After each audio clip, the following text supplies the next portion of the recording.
Hanggang ngayon nga hindi pa rin natatapos ang issue dito nga po kay Soren Legaspi at kay Carmina Villaruel. Well, para sa mga hindi nakakaalam, etong issue nila ay patungkol or kasama eto nga pong si Rustom Padilla or si Bibi Gandang Hari.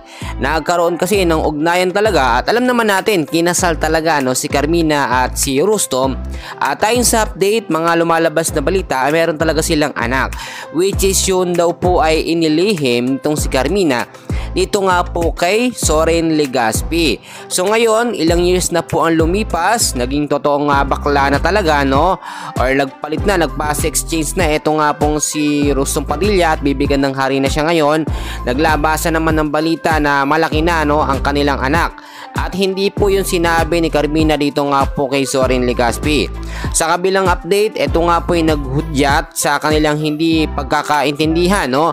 Or sinasabi nating misunderstanding. Umabot pa nga raw po ito sa korte na talagang magkakaroon pa ng hatian sa yaman, no?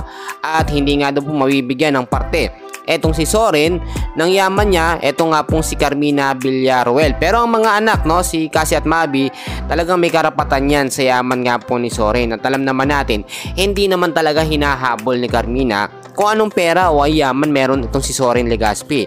Dahil alam nyo mga kaibigan, wala namang kasalanan eto nga pong si Carmina Villaruel. Hindi naman niya ginusto yung nangyari at kasal naman sila.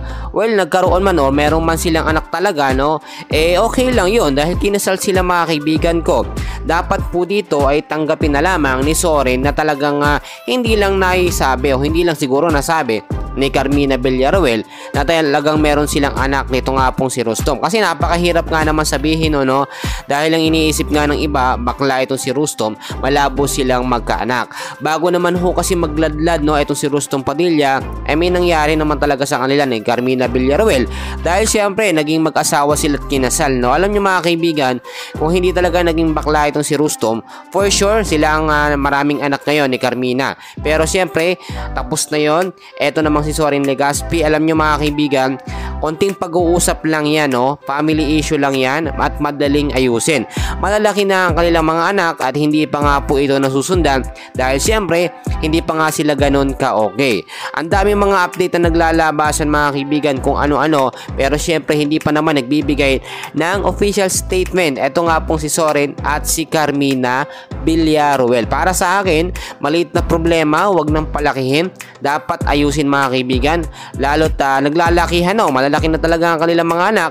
Nakikita na dapat inaayos nila yan as soon as possible.